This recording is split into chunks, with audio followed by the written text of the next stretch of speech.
Hello বন্ধুরা, আসসালামু আলাইকুম। পাপড়ি মাশরুম অ্যান্ড অ্যাগ্রো ফার্মের পক্ষ থেকে সবাইকে শুভেচ্ছা। আশা করি সবাই ভালো আছেন।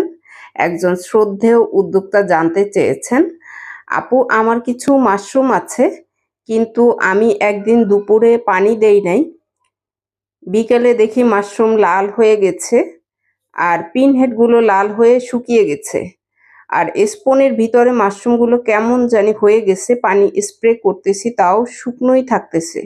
এর জন্য আমি কি করব? যে কোনো কাজ ঘটে যাওয়ার আগে আপনাকে পদক্ষেপ নিতে হবে। কাজ ঘটে গেলে তারপরে পদক্ষেপ নিলেও পূর্বের অবস্থায় খুব একটা ফিরে আসে না। অর্থাৎ আপনার যেতটুকু ক্ষতি হয়েছে সেই ক্ষতি থেকে খুব একটা আপনি এগোতে পারবেন না, ইমপ্রুভ হতে পারবেন না, কারণ অলরেডি ক্ষতিগ্রস্ত হয়ে গিয়েছে।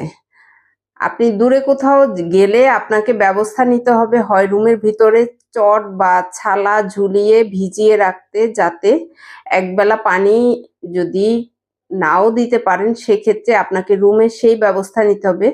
কাপড় বেশিক্ষণ থাকে না, কিন্তু যখন আপনি চট বা বস্তা জাতীয় আপনার রুমের চারপাশে ভিজিয়ে রাখবেন, ফ্লোরে ভিজিয়ে রাখবেন, তখন রুমটা কিন্তু অনেকটাই ঠান্ডা ভাব থাকবে। তো আপনার যদি গ্যাপ পড়ে, আপনি দূরে কোথাও যান বা যে কোনো কারণেই যদি আপনার পানি স্প্রে করা থেকে বিরত থাকে, সেক্ষেত্রে আপনাকে আগে থেকে ব্যবস্থা নিতে হবে।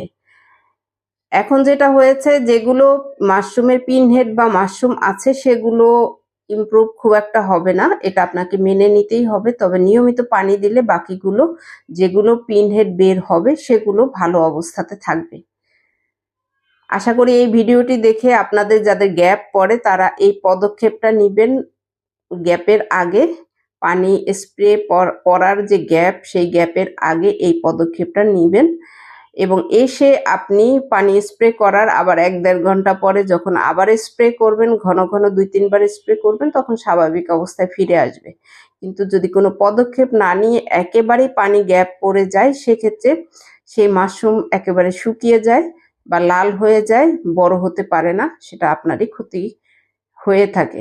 আশা করি ভিডিওটি দেখে উপকৃত হবেন। ভালো থাকুন, সুস্থ থাকুন এবং নিজ ঘরে ঘরে মাশরুম চাষ করে নিজের পুষ্টি চাহিদা মিটিয়ে তুলুন। এবং যে কোনো প্রশ্ন আমাদের পেজে দিয়ে রাখতে পারেন, চেষ্টা করব ধারাবাহিকভাবে আপনাদের ভিডিও আকারে জানিয়ে দেওয়ার জন্য। ভালো থাকুন, সুস্থ থাকুন, আল্লাহ হাফেজ।